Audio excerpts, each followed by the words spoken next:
사복음서, 마태, 마가, 누가, 요한 이 복음서, 네 복음서를 보게 되면 주님의 재림에 관한 그런 기세가 쭉 나와 있습니다. 특별히 마태복음 24장이나 마가복음 13장 그리고 누가복음 21장은 그 마지막 때에 되어질 일과 그리고 예수님의 재림에 대한 기사를 기록하고 있어서 작은 계시록이다 이렇게 부르기도 합니다. 그 가운데 이 본문은 우리가 읽은 21장의 말씀을 보면은 종말을 어떻게 우리가 대해야 할 것인가 라고 하는 측면에서 몇 가지 교훈을 발견할 수가 있습니다. 종말이다. 그럼 종말. 그 무슨 얘기냐면 이 세상이 끝난다는 거죠. 이 세상의 히스토리가 완전히 끝나는 거예요. 그런 날이 반드시 옵니다. 그리고 그 날에 대한 끝이 있으면 성경에서 이야기를 합니다. 근데 우리 기독교 신앙에 있어서 주님의 재림과 역사의 마지막이라고 하는 그 관념은 신앙에 있어서 대단히 중요합니다. 우리 기독교 신앙을 다른 말로 종말론적 신앙이라는 말을 써요. 이 말이 무슨 얘기냐면 우리의 신앙은 궁극적, 즉 마지막에 대한 신앙입니다. 우리의 신앙은 오늘 이 순간의 삶을 살아가는 이 순간에도 필요한 신앙이지만 우리의 신앙은 궁극적으로 내세에 있는 것이죠. 영원한 삶에 있어요. 그래서 이 땅, 이 세상에서의 시간을 다 마치는 데까지가 우리의 신앙의 여정이고 바로 하나님 나라에 입성하는 그날에 영광에 들어가 하나님과 함께 영광을 함께 누리는 그런 부요함을 우리에게 허락하신 그 은혜가 바로 우리 기독교 신앙에 있는 내용입니다.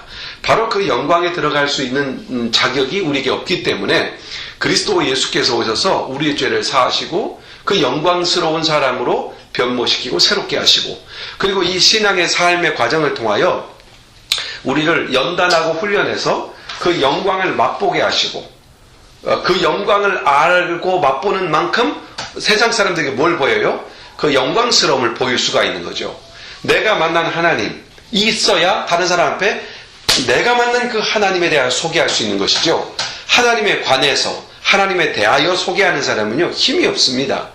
내가 직접 하나님을 경험하고 하나님을 만난 그 하나님에 대하여 이야기할 때 거기에서 힘이 생기고 확신이 생기는 것이죠. 바로 그런 거예요. 그런 면에서 우리 기독교 신앙에 있어서 아주 중요한 요소 중에 하나인 종말론적 신앙, 즉 마지막 시대에 관한 이해를 바르게 할 필요가 있다 싶어서 오늘 이 본문을 펴온 겁니다. 일단 세상의 그 종말을 대하는 몇 가지 입장이 있습니다. 첫째는 아예 세상에 종말은 없다라고 생각하는 사람들이죠. 이런 사람들은 이런 얘기를 해요. 종말론을 주장하는 사람들이 막 일어나서 떠들다가 그 시간이 탁 지나가면 사그러들고 없어지지 않느냐. 그처럼 종말론을 막 주장하는 사람들은 있을지라도 실제로 역사의 종말은 없다. 이렇게 생각하는 사람들이 있습니다. 그리고 또 한 부류는 종말이 멀리 있다고 생각하는 사람이에요. 실제적으로 과학자들이나 물리학자들은 지구의 종말, 즉 지구가 영원하지 않다는 것을 알고 있어요. 그러나 그것이 아주 멀리 있다고 보는 것이죠. 그런데 기독교인들마저도 그런 생각을 갖는 것이죠. 우리 주님은 초대교회에도 주님은 재림하신다고 하는 임박성에 대하여 얘기한 것처럼 지금도 주님의 재림에 대하여 임박하다고 말을 하는데 사실은 그때도 주님은 재림하지 않았고 지금도 재림하지 않을 것이다. 그러므로 우리 주님의 재림은 한참 후에 될 일이기 때문에 지금은 종말에 관한 이야기를 논하는 자체가 신앙적으로 의미가 없는 일이다 라고 생각하는 그런 부류가 있습니다. 그리고 반면에 어떤 부류가 있는데 이런 사람들은 시한부 종말론이라고 하는 사람들이죠. 자기들이 성경을 보고 주님의 재림의 날짜를 계산해서 언제 주님이 재림할 것이다 라고 시한을 정해놓고 지금 오직 사는 목적이 그 종말 마지막 순간을 준비하는 시간으로만 인생을 살아야 된다고 생각하는 사람들입니다. 이런 예가 옛날에 1992년도 그 다미 선교회라고 하는 아주 사람이 일어나서 1900 몇 년도입니까? 1992년 10월 24일 날 주님이 재림하니까 그날 준비하자 해가지고 엄청난 그 무리를 일으킨 적이 있잖아요. 그런 것처럼.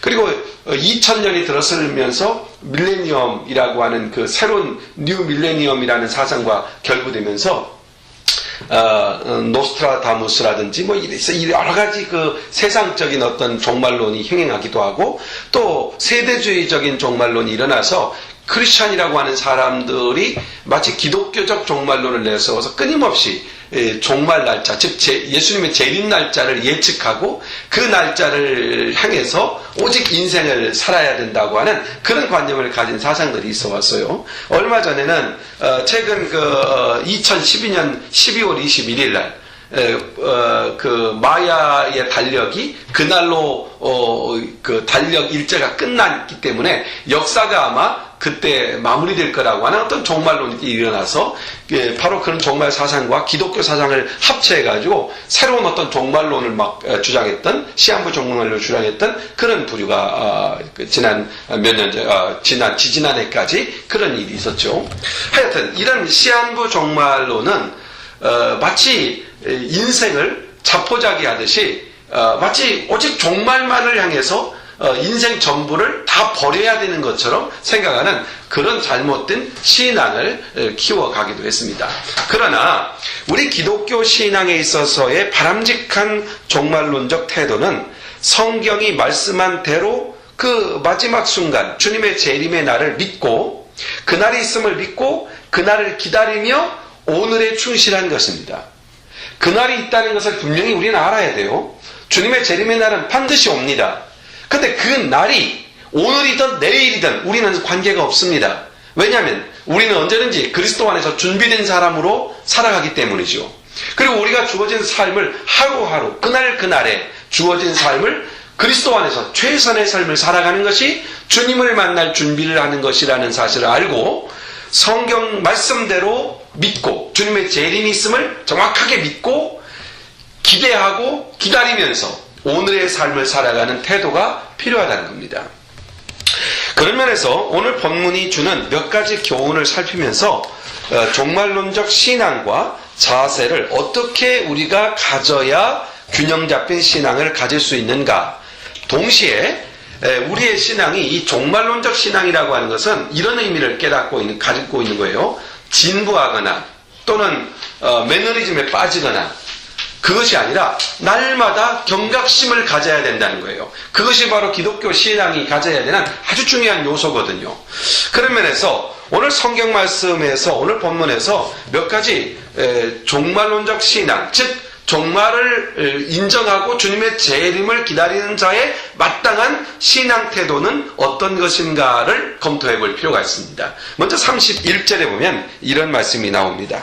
너희가 이런 일이 나는 것을 보거든, 이런 일이 일어나는 것을 보거든 하나님의 나라가 가까운 줄 알아라. 하나님의 나라가 가깝다 이 말은 세상 역사가 끝나고 하나님의 나라 역사가 시작되니까 세상적으로는 종말이죠. 그렇죠? 하나님의 나라로서는 우리는 하나님의 나라에 들어가서 새로운 역사를 갖게 되겠죠. 그러니까 너희가 이런 일, 이런 현상이 일어나는 것을 보거든 하나님의 나라가 가까운 줄 알아라 라고 말씀합니다. 그럼 여기서 말하는 이런 일이라는 게 뭘까요? 그게 바로 마태복음 24장이나 마가복음 13장이나 오늘 본문 누가복음 21장 등지에서 나타나고 있는 그런 현상들입니다. 그러면은 이런 일, 그런 현상들은 어떤 것일까요? 주님의 재림이 임박해오고 역사의 종말이 가까울수록 나타나는 구체적이고 두드러진 증상들이 있어요. 이런 것을 왜 우리가 알아야 되냐면 우리 자신을 깨우기 위함이에요. 우리가 진부하게 있어서는 안 돼요. 우리가 영적으로 깨어서 시기를 알고 그 시기를 준비할 수 있는 그런 신앙적 자세를 가져야 되기 때문이에요. 그런 일, 이런 일이라는 게 뭐냐? 마태복음 한번 24장으로 한번 가서 잠깐 펴볼래요? 성경을 한번 오늘은 펴봐요. 마태복음 24장.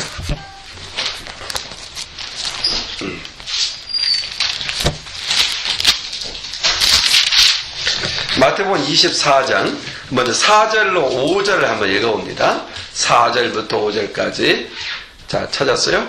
자, 같이 한번 읽어봅니다. 시작. 예수께서 대답하여 가라사대 너희가 사람의 미혹을 받지 않도록 주의하라.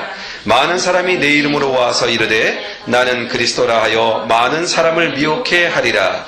난리와 난리 소문을 듣겠으나 잠깐요. 예, 거기까지만 읽어요. 5절까지만. 여기 보면은 예수께서 대답하여 가라사대 너희가 사람의 미혹을 받지 않도록 주의하라 그랬죠.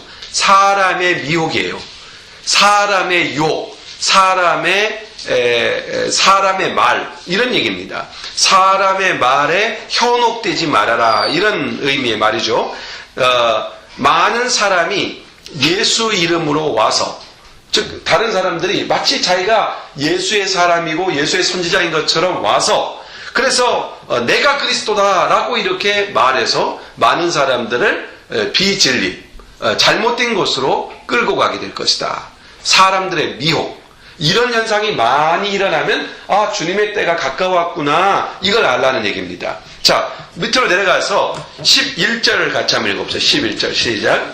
거짓 선지자가 많이 일어나 많은 사람을 미혹하게 하겠으며, 언제요? 주님의 재림이 가까울수록 많은 미혹하는 사람들이 일어난다는 얘기입니다. 그리고 건너뛰어서 24절로 한번 가봐요.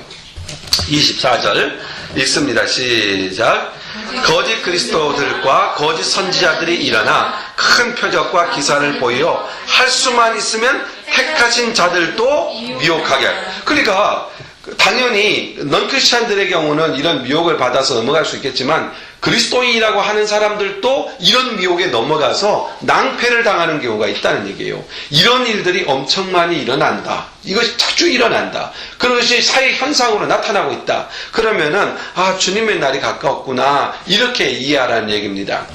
우리는 예수님의 재림 직전에 온갖 종류의 잘못된 가르침들이 일어날 것이라고 성경은 예언하고 있습니다. 실제로 이 세상에는 성경에서 벗어난 교리가 난무하고, 그리고 성경을 가지고 왜곡시켜서 비진리 가운데 인도하는 그런 거짓 선지자들, 적그리스도들이 정말 많이 일어났습니다.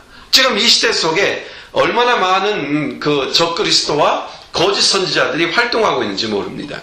또 인간의 신학과 지혜로 만든 어떤 그리스도의 상을 만들어 놓고 그 앞에 경배하게 하고 새로운 신앙을 만들며, 그리고 그들이 주장하는 어떤 사상과 철학으로 그들을 미혹해서 결과적으로 하나님을 만난다고 하는 방법이 하나님과 떨어지게 하는, 격리되게 하는 그런 비진리, 인간의 전통과 오류에 기초한 그런 다른 복음을 진리라고 주장하는 이들이 많이 일어나서 믿음의 사람들까지도 미혹할 것이라는 것이죠. 근데 더 치명적인 것은 사탄의 직접적인 사역들입니다. 예를 든다면은 사탄이 광명한 천사로 나타나서 많은 사람들 앞에서 자신이 이 재림 예수라고 모방하여서 많은 사람들을 현혹하여 그 사망의 길로 이끄는 그런 참혹한 현상, 거짓 선지자들이 일어나 내가 그리스도라고 말하는 이런 현상들이 일어날 때 복음으로 무장되지 않은 사람, 복음으로 다져지고 양육되고 세워지지 않은 사람들은 그런 비진리를 받았을 때 그 말씀 앞에 저항력이 없이 넘어가서 결과적으로 진리에 굳게 서 있지 못한 사람은 사단의 기만과 유혹에 빠지게 될 것이다. 그러므로 믿음의 사람들이 이런 사람의 미혹을 받지 않도록 주의해야 된다고 성경은 가르치고 있습니다. 마지막 때에 나타나는 말세의 징조 중에 하나가 뭡니까? 사람들의 미혹입니다. 그리고 또 하나는 그러니까 이렇게 쉽게 생각하면 돼요. 지금 이 시대를 보면서 성경 말씀에서 벗어났거나 또는 성경 말씀을 왜곡시키거나 성경 말씀에 뭘 더하거나 환상이나 계시나 또는 어떤 묵시를 통해서 하나님께 이 성경 말씀이 아닌 어떤 다른 것을 받아서 말하거나 이런 자들이 많이 일어나서 믿음의 사람들로 하여금 말씀에서 떠나고 말씀에서 변질되고 신앙이 말씀에서 벗어나도록 유혹하는 자들이 많이 일어났다. 그러면 주님의 오실 날이 점점 가까워오고 있구나, 이렇게 하려는 얘기입니다. 이것을 두려워하고 걱정하고 염려하고 이러지 말고 그날이 가까움을 알고 더욱 우리는 뭘 해야 되겠습니까? 걱정하지 말고 오히려 가서 기도하여 내 신앙을 지키고 다른 사람에게는 더욱 복음을 전해서 그들 중에 하나님의 택하신 자를 빨리 불러 모으는 일에 헌신해야 되겠죠. 이런 세상 주님의 오실 날이 다가오는 현상들이 많이 일어난다. 이거 걱정이다. 이거 어떡하지? 이게 아니고 성경은 이미 그 사실을 이야기하고 있으니까 그 사실이 일어났을 때 우리들의 할 일들은 그 적그리스도를 쫓아가면 너 그렇게 하지 마. 너 잘못됐어. 이렇게 말할 것이 아니라 우리는 열심히 우리가 가진 참 복음을 전하면 된다는 얘기입니다. 응? 그들과 대적하고 싸우느냐고 시간을 낭비할 것이 아니라 그럴 시간이 없어요. 우리에게는. 그럴 시간이 없고 할 수 있는 대로 주위를 살펴서 한 명이라도 복음을 전해서 그 사람을 복음으로 인도할 사람이 있는가, 이거 살피고 여기에 주력하라고 이 말씀을 주는 겁니다. 응? 그리고 성경에 나타나는 주님의 재림의 때, 즉 말세의 징조 중에 하나는 처처의 기근과 지진이 있을 것이다, 이렇게 말씀합니다. 역사 가운데 기근과 지진, 기근이 뭐예요? 굶주리는 거죠. 먹을 것이 없어서 굶주리는 거죠. 왜 먹을 게 없어요? 자연재해로 인하여 농작물을 거둬들일 수 없기 때문에. 그래서 결과적으로는 홍수, 재해 또는 가뭄 이런 것으로 통하여서 기근이 생기고 땅이 흔들려서, 이 지진이라고 하는 것은 의미가 심장한 거예요. 우리가 살아가는 이 터전이 흔들리면요, 이건 정말 살아갈 수가 없어요. 예전에 제가 일본에 있을 적에 지진을 경험했어요. 그런데 정말 이 땅 자체가 이렇게 흔들려요, 다. 그러니까 순간 어찌라면서 얼마나 두려움이 확 몰려오는지 몰라요. 서 있을 수 있는 기반이 없는 거잖아요. 이게 지진이 갖는 의미잖아요. 그런데 주님의 마지막 때게 되면 지진이 일어나는데 처처에서 일어난다고 되어 있어. 처처에서. 그러니까 모든 곳에서 다양하게 반복적으로 일어난다는 뜻입니다. 이 말은. 그러니까 이런 지진이 간혹적으로 일어나는 것이 아니라 반복적이며 그리고 처처에서 다양하게 일어나는 지진이 자주 발생하면 주님이 오실 날이 점점 다가오고 있구나, 이렇게 알라는 얘기입니다. 메시지입니다. 실제적으로 2010년 이후에 그 지진 빈도수가 얼마나 극대화되고 있는지에 대한 데이터가 있습니다. 과학자들이 이 지진에 관해서 연구한 자료를 보면은 지금 2010년도 이후에 일어나는 지진이 가져오는 아주 치명적인 위험성에 대해서 이야기를 하는데, 지구의 그 자전축이 이렇게 기울어졌지 않습니까? 23점 몇 도 이렇게 기울어지는데, 이 기울어진 시점을 크리스찬 지질학자들은 노아 홍수 사건을 예로 듭니다. 노아 홍수 사건의 지형적 변화로 인해서 기울어지게 됐고, 그런데 그 이후에 기울기가 변화되지 않았다고 그래요. 지구의 기울기가. 그런데 2004년에 일어난 엄청난 쓰나미, 그리고 칠레의 지진, 그게 몇 년도에 일어났냐면은 2010년도인가요? 11년. 그때 일어난 지진, 이 지진 사건으로 인해서 지구의 축이 2.5인치 정도가 더 기울어졌답니다. 그러니까 지구의 지진이 지구 자체의 지축을 흔드는 사건이 노아 홍수 이후에 발생하게 신 것이 아주 최근 사건이라는 얘기입니다. 그 말은 지진의 빈도수가 높고 아주 크다는 것을 의미하고 있는 것이죠. 그래서 제가 일부러 지난주 설교를 준비하면서 지진에 대한 데이터들을 쭉 찾아봤어요. 그랬더니 2007년 이후에 2010년까지 약 1년에 한 차례 정도 이렇게 발생하던 대형 지진이, 즉 5.0 이상을 대형 지진으로 보는데 보통 7.9까지 나타나는 그런 리터 지진계로 그런 지진들이 2007년, 2008년, 2009년도 인도네시아 보클루, 그 다음에 중국 스촨성, 이탈리아 이런 데서 1년에 한 차례씩 나타났는데 2010년도에 와서는 IT 대지진 알지 않습니까? 동시에 그 해에 일어났던 것이 바로 칠레 대지진 8.8 리터 기준 그 정도의 강진으로 나타나서 엄청난 사람이 죽었는데 IT에서는 23만 명이 죽었다고 그래요. 그러니까 이런 엄청난 인명과 지축이 흔들리는 그런 지진 사건이 반복적으로 일어나는데 2011년도에는 일본에서 지진이 일본 땅에만 9,723회가 나타났다고 그래요. 1년 동안. 그러니까 하루에 도대체 몇 번씩 나타나는 거예요. 그러다가 나타난 사건이 뭡니까? 일본 도쿄 북동쪽에서 일어난 그 대지진 사건 있지 않습니까?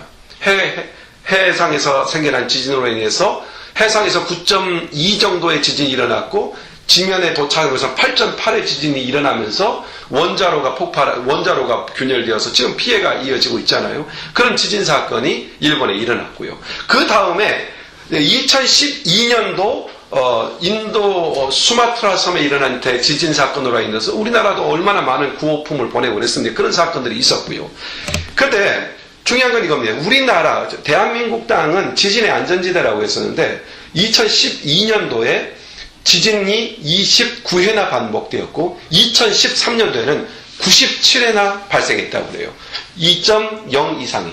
무엇을 의미하느냐? 지금 제가 무슨 지진에 대하여 이야기하려는 것이 아니라 성경 말씀하기를 지진이 같은 지역에 반복적으로 다발적으로 전 세계적으로 빈도수가 높아지면 주님의 오심이 가까우고 있다는 것을 알아라 이렇게 말씀하셨기 때문이에요. 그러면 이 말씀을 통해서 제가 여러분에게 주님의 재림의 날이 가까우니까 두려워해라 이게 아닙니다. 우리는 두려워할 이유도 없고 두려워해야 할 사안도 아닙니다. 왜냐하면 우리 주님께서 이 모든 일을 다 기록하셨고 말씀하고 있기 때문이죠. 그럼 이런 사건들을 통하여 우리가 이해하고 있다면 주님의 날이 다가오고 있다면 우리가 할 일이 뭐냐고 묻는 겁니다. 우리에게 맡겨준 일이 뭐냐고 지금 묻는 것이죠. 앞서 지적했던 것처럼 우리는 깨어 근신하여 우리 자신의 신앙을 다시 한번 견고히 말씀 앞에 서 있는가 점검해야 돼요. 다시 말해서 우리가 우리의 신앙이 그냥 사람들에게 들은 신앙으로 내가 지금 지탱하고 있는가? 정말 성경 말씀을 펴놓고 그 말씀이 그렇게 말하는가에 대하여 확신하고 있는가? 우리의 신앙의 토대는 오직 하나님의 말씀뿐이기 때문에 말씀을 통하여 자신의 신앙을 돌이키는 것이고 엎드려 기도함으로 더욱 그분 앞에 하나님 앞에서 그분을 경험하며 그분과 친밀도를 높여가는 것 이게 우리가 할 일이고 대세상을 향해서는 이 기회 없음을 알고 기회가 짧음을 알고 위하여 중보기도 하며 그들에게 복음 전하는 일에 좀 더 열심을 내야 할 것을 말씀하고 있다는 얘기입니다. 그런 의미에서 이 마지막 시대에 일어날 징조들을 검토해보고 성경에 있는 그대로니까요. 우리가 다른 부분에서 검토한다면 다른 어떤 종말의 징조를 논한다면 그것은 의미가 없어요. 성경에 말씀하고 있는 내용에 대하여 정말 그러한가 시대를 분별해보고 시대를 파악하고 이 시대를 내가 어디에 더 열심을 둬야 하는가라고 하는 것을 한번 깨닫고 거기에 집중해야 된다는 것을 말씀하는 겁니다. 이 외에도 성경이 말하는 말세의 징조로는 세계도처에서 전쟁과 사랑이 식어지고 민족 간 계층 간의 갈등이 첨예화될 것을 성경은 말하고 있어요. 그런데 이런 증상들이 일반적으로 일어나고 있죠. 그런데 이런 말씀을 하시면서 주님이 이 말씀을 하시면서 덧붙이는 말씀을 주목해 봐야 합니다. 주님은 이런 말씀합니다. 이런 일들이 일어나는 것을 보거든 봐요. 이런 일이 일어나는 것을 보거든 어떻게 하라고요? 가까운 줄을 알라 그랬어요. 지금 당장 주님이 재림한다 이렇게 인식할 것이 아니라 가까운 줄 알아라. 이 말은 뭐예요? 무엇을 향하여 우리 인생을 던져야 하는가에 대하여 인생을 다시 한번 인생에 주신 목적, 나를 있게 하신 목적을 다시 한번 검토하고 주어진 삶을 제대로 살고 있는지 허비하는 삶을 살고 있는지 검토하여 주님 신앙 안으로 돌아와서 주님이 하신 말씀을 따라 행할 것을 권고하고 있는 것이죠. 그것에 대한 경각심이죠. 난리와 난리의 소음을 듣겠으나 너희는 삼가 두려워 말라. 이런 일이 일어나야 하되 끝은 아직 아니니라고 말함으로써 지금 이러한 현상이 일어남에도 불구하고 이러한 현상에 의하여 두려워하거나 사로잡힐 것이 아니라 이러할수록 더욱 깨어 근신하여 하나님의 주신 사명을 감당해야 될 것을 권면하는 말씀입니다. 자, 그러면은 주님의 종말 사상에 있어서 성경은 세상의 종말이 가까워 오고 있다는 것을 인식하고 살아야 된다라는 말씀을 주고 있는 겁니다. 우리의 삶에 있어서. 근데 이 말은요, 두 가지 측면으로 이해할 수가 있어요. 지금 저는 설명한 내용들은 세상 역사 속에서의 종말론이에요. 그러나 우리 개개인적으로 볼 때 초대교인들, 그들에게 있어서 임박한 주님의 날에 임박한 그 임박성을 알고 있었거든요. 그것은 무엇이냐면요, 개인적 종말이기 때문이에요. 초대교회 성도는 지금 여기에 존재하지 않아요. 개인적으로 마지막을 맞이했어요. 이건 참 이해하기 쉽지 않은 말이지만 누차 저와 여러분이 공부할 때보다 말씀드린 것처럼 실제적으로 우리 개인적인 종말과 역사적인 종말은요, 둘의 시간차가 존재하지 않아요. 실제로는 그래요. 그러니까 우리가 이 땅에 사는 날이 수천 년, 수만 년 될 것 같지만 우리 개인에게 주어진 날들은 100년, 80년 이렇게 길지 않은 시간들이에요. 이미 우리는 시간의 절반을 살아온 사람들도 있어요. 그러니까 그런 시간들을 제하고 나면 우리의 남은 시간은 불과 40년, 50년, 길어야 60년 이거밖에 남아있지 않다는 것이죠. 그러므로 실제적으로 우리들이 주님을 만날 그 재림의 시간, 그 시간은 우리에게는 아주 임박하며 짧은 시간들이죠. 어떤 의미에서 우리 여기 있는 사람들 중에는 다 주어진 수명을 다 살겠지만 혹자는 또 이럴 수도 있죠. 그 수명이 10년 안으로 단축될 수도 있죠. 그건 알 수 없는 일입니다. 그러므로 주님 앞에서 임박성을 경험하는 것은 당연한 일입니다. 주님의 그 마지막 때, 주님의 재림에 관해서, 역사의 종말에 관해서 우리가 이 말씀을 마음에 둘 때 또 하나 중요한 사실을 염두에 둬야 될 게 있어요. 그게 바로 23절입니다. 32절입니다. 보면 이런 말씀 있죠. 이 세대가 지나가기 전에 모든 일이 다 이루리라 그랬습니다. 자, 이 세대가 지나가기 전에 모든 일이 다 이루리라. 다 이루리라. 즉, 이 말이 무슨 말씀이냐면 하나님의 말씀, 즉 기독교 신앙에서의 핵심적인 신앙의 하나가 뭐냐면은 예언과 성취라는 겁니다. 예언된 것은 반드시 성취된다. 그리고 성취될 것이다. 이것이 바로 기독교 신앙에 있어서 아주 핵심적인 내용이죠. 구약에서 예언된 모든 사건들은 신약에서 다 성취됐습니다. 그리고 이제 마지막 남은 한 가지 예언만 남았습니다. 그게 뭐겠어요?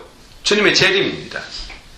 주님의 재림은 이미 구약에서 예언된 바이고 주님이 오셔서 다시금 우리에게 주신 예언이기도 합니다. 다시 말 이 얘기입니다. 성경에 예언된 내용은 그대로 다 성취되었습니다. 이게 바로 역사가 증명하는 일이고 그것은 실제 문제입니다. 그렇다면 우리 주님의 약속, 내가 본 그대로 다시 오리라고 하신 그 재림의 약속은 반드시 이루어질 미래적 실제 사건이라는 얘기죠. 그런 면에서 이 모든 일이 다 이루리라고 하신 이 말씀을 우리는 주목해 봐야 합니다. 주님의 하시는 일은 이미 다 이루어졌고 지금 이루고 계시고 그리고 장차 완전히 이루어질 것입니다. 저는 창세기 1장을 딱 보면서 창세기 보면 이런 말씀이 나옵니다. 태초에 그 하나님이 계시니라. 그러면서 주님이 이런 말씀, 그가 말씀하시니 그대로 되니라 라는 말. 그대로 되라 하시니 그대로 되니라. 그대로 되라 했더니 6일 동안 그대로 되었던 일입니다. 즉 다시 말해서 하나님의 작정은 그대로 되는 것입니다. 그대로 되는 것. 자, 사람은 무엇을 그대로 되고 싶고 하고 싶어도 되는 게 없습니다. 사람들은 무엇을 제 마음대로 하고자 하는 그런 의지는 있지만 제 마음대로 되는 것이 없죠. 그러나 하나님께서는 그 말씀하신 그대로 되었고 되어지며 되어진다고 말합니다. 그런 면에서 우리 주님의 사역을 엿볼 필요가 있는데, 우리 주님의 사역을 보십시오. 우리 주님이 말씀하신 대로 죽은 자를 향하여 살아나라 하셨을 때 그냥 살아났습니다. 말씀 그대로 되어지는 역사죠. 왜 주님은 그 일을 보여주실까요? 주님께서는 말씀하신 대로 병든 자를 그냥 말씀 한마디로 고침, 일어나 걸으라, 그럴 때 고침을 받는 역사가 일어나죠. 우리가 지난주 큐티하는 가운데서도 풍랑이 일고 파도가 일고 놀이 일어났을 때에 사람들은 두려워했을 때 우리 주님은 바다야, 파도야, 바람아 멈추어라, 말씀 한마디로 그냥 멈췄다는 것이죠. 즉 이 말이 무슨 얘기입니까? 주님의 말씀은 말씀 그대로 되어집니다 라는 말에 대한 그 사실을 우리에게 보여준 사건들이죠. 그러므로 주님의 재림 사건은 반드시 되어지는 일입니다. 우리 주님의 재림은 우리의 역사 가운데 반드시 이루어질 일입니다. 개인적으로 일찍 우리는 우주적 종말을 보지 못할 거라고 생각을 합니다. 이 땅에 살기 때문에. 아니, 이 땅인 존재하고 나는 이 땅에서 먼저 이 세상에서 떠날 거라고 생각을 합니다. 그러나 그 시간이라고 하는 것, 이 땅의 시간이라고 하는 것은 하나님의 시간과는 전혀 다른 개념을 갖고 있는 것이에요. 그러므로 우리 주님은 창조로부터 주님의 그 마지막 재림까지를 하나의 피조물로 창조하신 하나님의 그 시간의 창조자란 말이에요. 우리가 이 땅에 어디에서 개인적인 마지막을 맞이하든 우리는 그 순간에 우주적 종말을 같이 보게 될 것입니다. 그런 의미에서 우리의 개인적 종말은 우주적 종말과 같이 가는 거예요. 그러므로 우리는 임박성이라고 하는 말을 우리는 언제 누구나 막론하고 다 들어야 하고 그것을 일깨워 알아야 된다는 것이죠. 우리 주님은 감람산에서 500여 명의 성도들이 모여있는 가운데 구름을 타고 승천하셨습니다. 그러시면서 주님은 이렇게 말씀했습니다. 너희 본 그대로 다시 올 것이다 그랬습니다. 이게 주님의 약속입니다. 그러므로 주님의 재림의 확실성, 이것은 우리 기독교 신앙의 분명한 신앙이며 그리고 복음의 내용입니다. 얼마 후에 주님의 재림을 볼까요? 아마 여기 계신 분들은 적어도 60년 안에 그것을 보시겠죠. 그렇죠? 물론 우리 그 어린아이들은 더 가겠죠. 어른들은 100년 안에 그러면 정확하겠네요. 우리는 개인적으로 100년 안에 주님의 재림을 보게 될 것입니다. 그러므로 주님의 재림의 날이 역사적으로 임박성을 알리는 것과 또 하나는 내 개인적인 인생의 남은 시간들에 대한 임박성, 이런 것들과 함께 합하여 내가 어떠한 남은 삶을 살아갈 것인가 라고 하는 어떤 삶의 방향과 목적과 의미와 전력해야 되는 인생의 포인트들을 정확하게 짚고 놓쳐서는 안 될 것이라는 것. 이것이 바로 종말론적 신앙의 포인트입니다. 이 종말론적 신앙과 역사적 종말을 정리하면서 주님은 34절에서 이런 말씀을 주시고 계십니다. 34절에 너희는 스스로 조심하라. 임박한 주님의 날의 임박성을 알고 있다면 스스로 조심해야 된다. 그러면서 우리가 이 땅에 살면서 스스로 조심해야 될 것이 무엇인가를 세 가지를 지적하는데, 첫째는 방탕과 술 취함과 생활의 염려라고 이렇게 설명하고 있습니다. 방탕이 뭡니까? 방탕. 그러니까 성도가 이 땅을 살면서 종말론적 신앙, 생각해봐요. 주님의 재림을 확실히 믿고 있고 그 날이 내 앞에 이르고 있다는 걸 믿고 있다면 이 세 가지를 주의해라. 첫째가 뭐냐면 방탕함이다. 방탕함을 주의해라. 방탕함이 뭡니까? 육적인 욕심과 감각의 만족을 위해서 무절제하게 생활하는 것, 이것에 대하여 경계해야 된다. 성도는 언제나 근신하여 자기를 쳐서 복종시키고 언행을 삼가 조심하며 경건한 생활을 해야 될 그런 삶을 살아야 한다는 것을 가르쳐주는 거죠. 그 말을 가르쳐서 방탕함을 주의해야 된다, 이렇게 말씀하고 있는 겁니다. 그리고 성도가 조심해야 하는 것, 술 취함이다, 그렇게 말해요. 술에 취하면 정신이 혼미하고 정신이 없다 보니까 정신없이 행동하게 되죠. 그러니까 여기서 말하는 술 취함이라는 것은 단순히 알코올을 이야기하는 것은 아닙니다.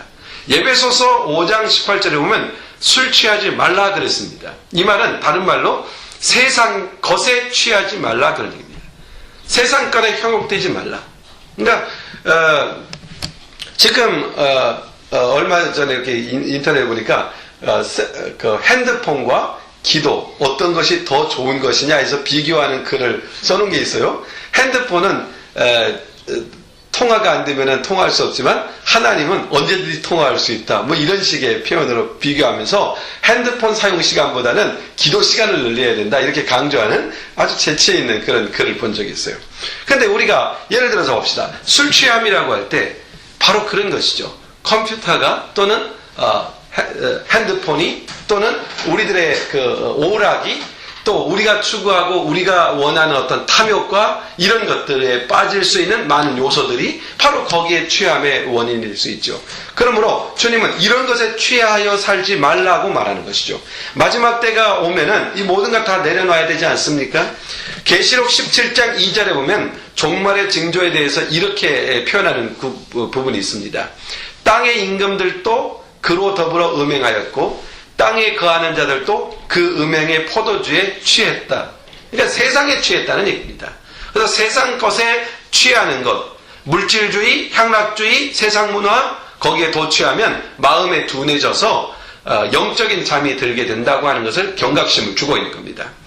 그리고 생활의 염려를 주의하라고 했는데 무엇을 먹을까, 무엇을 입을까, 무엇을 마실까 먹고 사는 생활의 염려로 인하여서 사람들이 하나님을 향하는 신앙의 마음을 뺏겨버릴 수 있다고 하는 그런 경각심을 주고 있는 것이죠. 모든 염려를 주께 맡겨버리라 주님은 말씀합니다. 맡겨버리고 그 나라와 그 일을 구하는데 점심전력해라. 그리하면 이 모든 것을 주님께서 이루어 가신다. 이렇게 말씀하잖아요. 정말 그 일이 이루어질까요? 우리의 삶 속에서 한번 해보는 거죠. 그게 경험인 겁니다. 내가 그 나라와 그 일을 구했더니 하나님께서 이 모든 것을 더하시더라. 경험했을 때 우리가 그렇습니다. 그래서 간증할 수가 있는 거죠. 당당히 갈등할 수가 있는 거죠. 바로 그것이 경험되어져야 할 그런 내용들인 것입니다. 그러므로 우리가 이 세상 염려에 빠지지 말아야 되는 이유가 뭐냐면 세상 염려가 딱 들어오면은 마치 이산화탄소 가스에 이렇게 전염된 사람처럼 그걸 들이킨 사람처럼 머리가 띵하고 분별력이 없어지는 거죠. 세상의 욕심, 세상의 생활에 대한 어떤 필요한 것에 의해서 한번 쫓기기 시작하고 염려에 붙잡히게 되면 하나님에게서 멀어지는 것은 순간입니다. 바로 그러므로 우리 주님께서는 이러한 세상 염려라고 하는 그런 것에 붙들려서 마음이 둔화되고 영적으로 둔화되는 것을 주의하라고 성경 말씀합니다. 그러니까 마지막 시대에 우리가 스스로 조심해야 될 게 뭐냐면 방탕, 술 취하는 것, 방탕함. 그러니까 나의 육적인 욕심과 내 감각의 만족을 추구하려고 하는 그런 것들. 이 시대가 그거죠. 이 시대가 그래요. 요즘 젊은이 다 그것만 추구하고 있잖아요. 어떤 육적인 만족, 감각적 만족 그런 것 있잖아요. 그런 걸 추구하고 다름질하죠. 그리고 성도가 조심해야 되는 것은 술 취함이에요. 무언가 세상 것에 취해서는 안 돼요. 향락 이런 거 즐겁게 살아라 이건 말하는 게 아니에요.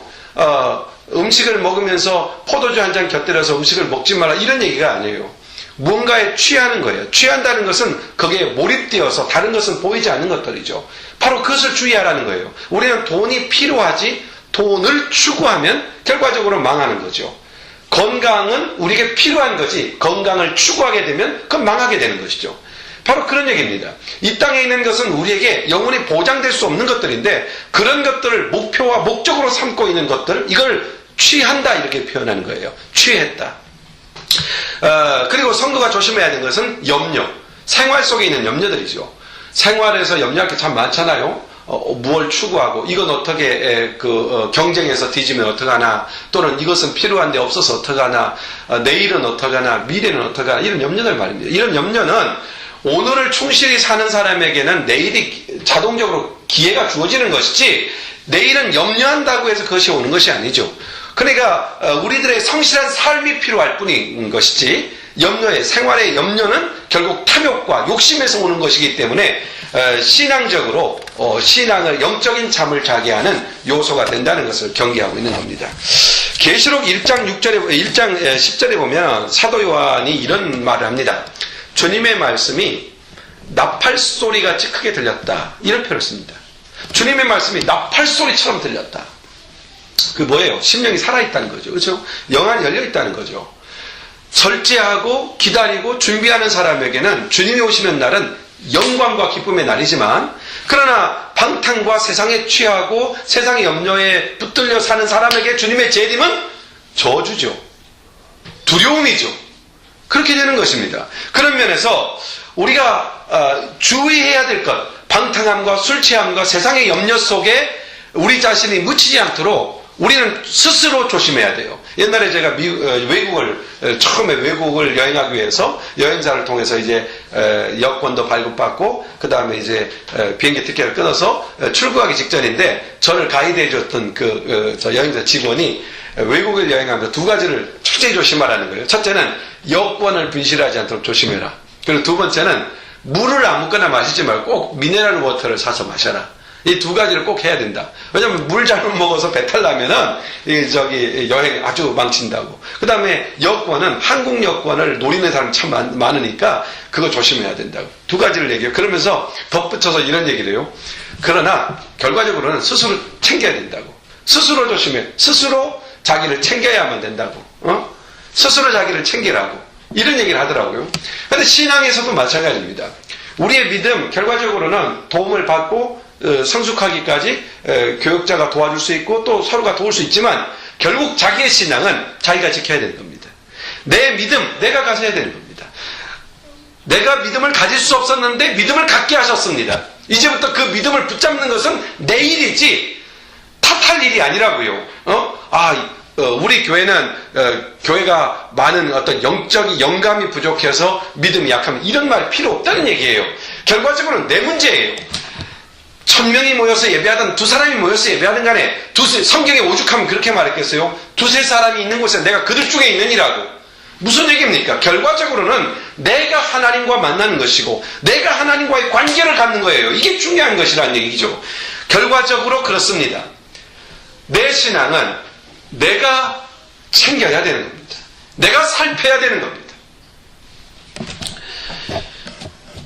마지막으로, 그러므로 주님은 이런 경고를 주죠. 36절에 이런 권면을 줍니다. 인자 앞에 서도록 항상 깨어서 항상 기도하며 깨어 있으라. 바로 이거죠. 항상 기도하며 깨어 있으라.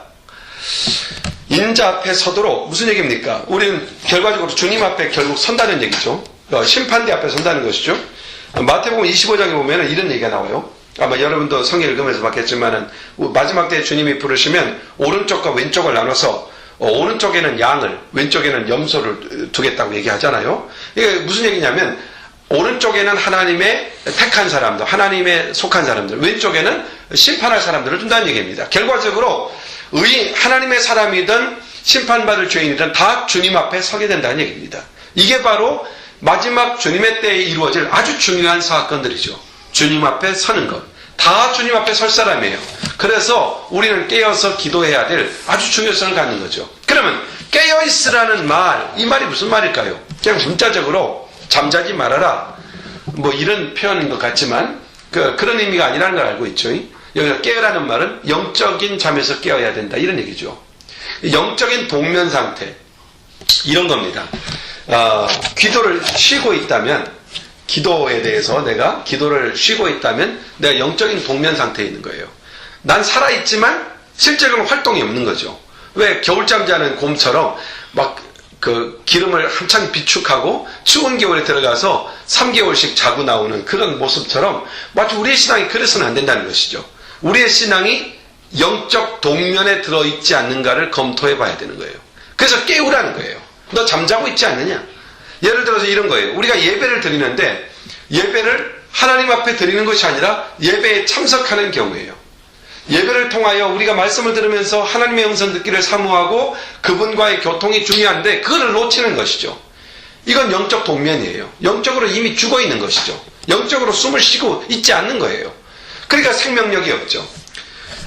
이 비행기를 보면은 큰 프로펠러가 밑에 달려 있잖아요. 엔진이 공기를 흡착해서 거기에 연료를 집어넣어가지고 빵 터트리면서 뒤로 밀어낼 때 그 힘으로 막 그 무거운 쇳덩어리도 들어서 움직이지 않습니까? 그처럼 우리가 비행기가 앞으로 전진하기 위해서 그런 긴장이 필요하죠. 그처럼 우리의 신앙도 바로 그런 긴장이 필요한 거예요. 우리 신앙에 있어서 신앙의 생명력을 잃지 않기 위해서 우리 자신이 흔들어 자신을 깨우는 바로 그것이 필요해요. 나는 정말 하나님과 교통하고 있는가? 나는 하나님의 음성을 듣고 있는가? 나는 하나님의 사람인가? 하나님은 내게 무엇을 말씀하시는가? 도둑 맞은 지 얼마 안 된 그런 상점주인들은 막 경계심이 강해서 거의 잠을 안 자고 지킨다고 그래요. 그런데 보통 그런 상황이 1개월, 2개월 되어서 3개월 지나가면 다 잊어버린대요. 그리고 예전 상태로 돌아간대요. 긴장성이 없어지는 거죠. 그래서 또 그런 어려움을 당할 수 있죠. 요세푸스라고 하는 그 유명한 교회사가가 있어요. 이 사람이 그 노아 홍수 사건 이후의 사건을 기록하면서 이런 묘사를 썼어요. 노아 홍수 사건이 있은 후에 노아의 세 아들들은요, 평지로 내려가 살기를 싫어했대요. 왜냐면 또 비가 올까봐. 그래서 평지에 안 살고 맨 산꼭대기에서 집을 짓고 살았는데, 얼만큼 살다 보니까 이제 그게 비가 안 온다고 느낄 만큼 시간이 흘러간 거죠. 비가 안 오니까, 그런 비가 안 오니까. 그래서 점점 평야지대로 내려왔어요. 내려와서 나중에 어떻게 돼요? 하나님과 단절하고 오히려 하나님을 대적하는 바벨탑을 쌓기 시작하잖아요. 이게 바로 흔들어 깨워야 되는 부분인 거죠. 우리가 예배를 드리고 이제 신앙생활을 하다 보면은 하나님을 만나고 하나님과 교통하는 것들이 매너리즘에 빠지고, 하나님께 기도하지 않아도 인생을 살 수 있네? 하나님께 기도하지 않아도 그냥 살 수 있구나라고 느껴지는 그런 삶의 순간이 왔을 때 우리는 하나님과의 단절을 갖게 되는 것이죠. 이런 마음가짐이 있는가? 흔들어 깨우라는 얘기입니다. 하나님 없이 우리가 살 수 없는 존재이고 하나님의 날이 다가오고 있다는 사실을 분명히 알고 반드시 하나님 앞에서 살아가야 될 존재임을 알고 자기를 영적으로 흔들어 깨워야 된다는 것. 이것이 바로 종말론적 신앙의 핵심적인 내용입니다. 우리가 진정한 그리스도의 사람으로 이 땅을 살아가려면 이 긴장선을 풀지 않고 늘 깨어 있어야 한다는 것을 성경은 지적합니다. 하나님의 나라는 반드시 도래합니다. 주님은 반드시 재림하십니다. 주님의 날은 다가옵니다. 역사적으로 그 날을 맞이하는 것은요, 오늘일지 내일일지 모르잖아요. 그러나 개인적으로 종말로도 임박하죠.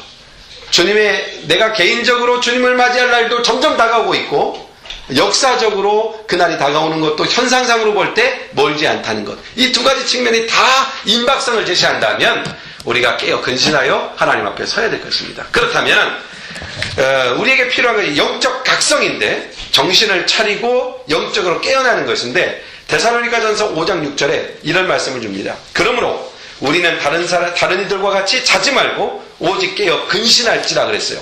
깨어 있어야 된다. 깨어 근신해야 된다. 그러면 깨어 있으라는 말의 의미는 뭘까요? 마태복음 26장 41절에 시험에 들지 않게 깨어 기도하라 그랬어요.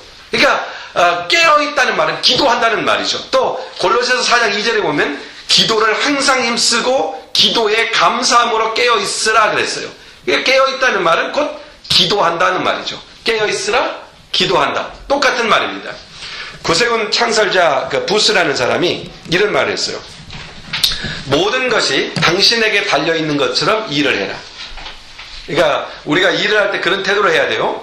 모든 것이 내게 달려있는 것처럼 작은 일이라도 그렇게 일을 해라. 동시에 모든 것이 당신의 기도에 달려있는 것처럼 기도해라. 그 다음 기도하지 않을 수 없죠. 신문을 보고 방송을 듣고 사람의 이야기를 듣고 세상 돌아가는 이야기를 들을 때 이 모든 것이 내 기도에 달려있는 것처럼 엎드려 기도해. 하나님은 우리에게 하늘과 땅의 모든 권세를 사용할 수 있는 열쇠를 주셨습니다. 이 열쇠가 뭡니까? 예수의 이름으로 기도하는 것이죠. 이걸 다 주셨습니다. 우리에게 주신 거예요.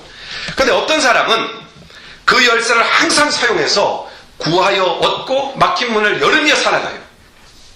그런데 어떤 사람은 이 열쇠를 사용하지 않아서 그 열쇠를 사용하지 않아서 그 열쇠의 능력을 맛보지 못해요. 이 사람 뭐 하는 거예요? 이 열쇠의 능력을 의심하는 거잖아요. 즉 예수의 이름으로 기도할 때 하나님께서 역사해 주신다고 하는 이 놀라운 사실을 의심하기 때문에 기도하지 않는 거예요. 이 사실을 믿는다면 기도하게 되죠. 주님은 예수의 이름으로 기도할 때 그 역사, 그 능력을 하늘의 보고를 열어주신다고 하는 사실을 믿는 사람은 기도하는 사람이고 이 사실을 의심하는 사람은 기도하지 않는 사람이에요. 그러므로 믿음의 사람이냐 의심하는 사람이냐 이 둘만 있을 뿐이에요. 믿음의 사람은 기도하는 사람이고 기도하지 않는 사람은 의심하는 사람이에요. 어떤 쪽이에요? 기도하는 사람은 믿는 사람이고 믿는 사람은 기도하는 사람이고 기도하지 않는 사람은 믿음을 믿지 않는 사람이라는 얘기예요. 그런 면에서 우리가 이 주님의 하늘과 땅의 모든 권세를 너희에게 주었으니 이제 내 이름으로 기도하라고 권고하신 이 말씀 앞에서 우리가 어떤 결정을 내릴 것인가 하는 것이 아주 중요하죠. 한번 마지막으로 요한복음 14장을 펴서 읽고 오늘 설교 마무리할게요. 요한복음 14장 11절로 14장 한번 펴보세요.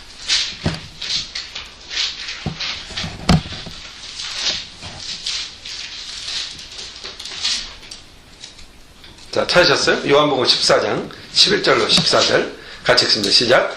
내가 아버지 안에 있고 아버지께서 내 안에 계심을 믿으라. 그렇게 못하겠거든 행하는 그 일을 하여 나를 믿으라. 내가 진실로 진실로 너에게 이르노니 나를 믿는 자는 나의 하는 일을 저도 할 것이요 또한 이보다 더 큰 것도 하리니 이는 내가 아버지께로 감이니라. 너희가 내 이름으로 무엇을 구하든지 내가 시행하리니 이는 아버지로 하여금 아들을 인하여 영광을 얻으시게 하려 함이라. 내 이름으로 무엇이든지 내게 구하면 내가 시행하리라. 아멘. 주님께서 분명히 이렇게 약속을 주셨잖아요. 예수의 이름으로 무엇이든지 구하면 시행하리라. 이 말씀이 바로 우리에게 주신 깨어있는 신앙의 해법입니다. 그러므로 오늘 36절에서도 본문에 인자 앞에 서도록 항상 기도하며 깨어있으라. 즉 깨어있는다는 것은 기도한다는 얘기입니다. 우리의 살 길, 우리에게 후회 없는 삶의 길, 우리에게 승리하는 삶의 길은 오직 기도뿐이다. 이 사실을 마음에 두고 이후로 다시 한번 자신을 흔들어 깨워서 기도의 사람이 되겠다고 하는, 기도로 살겠다고 하는 그런 결심 세우고, 잊지 마십시오. 믿는 사람은 기도하는 사람입니다. 기도하지 않는 사람은 믿지 않는 사람입니다. 믿음의 사람은 기도하는 사람이고 기도하지 않는 것은 의심하는 사람입니다. 그리고 기도 외에는 하나님께서 역사하시는 역사를 경험할 길이 없는 것이죠. 자, 이번 한 주간 동안 주님의 역사를 경험하면서 삽시다. 기도합시다. 기도하겠습니다. 하나님 아버지 감사합니다. 오늘 우리는 역사적 종말 또 개인적 종말 그것이 바로 주님의 재림으로 이루어지는 사건임을 다시 한번 검토했습니다. 주님의 재림 사건은 우리 주님께서 직접 약속하신 일이고 우리 주님께서 약속하신 모든 일은 다 이루어졌으며 그리고 그 약속 또한 이루어질 것을 믿습니다. 그러면 우리가 이 땅에 살아가면서 어떻게 살아야 할까를 오늘 살펴본 말씀대로 깨어 근신하여 이 땅을 살아가기 원합니다. 하나님 아버지, 여기 있는 사랑하는 권속들을 다 흔들어 깨워주십시오. 혹시 잠자는 부분이 있다면 깨워주십시오.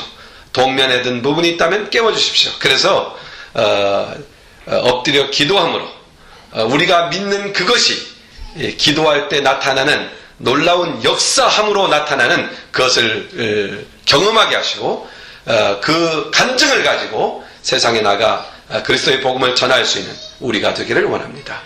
감사.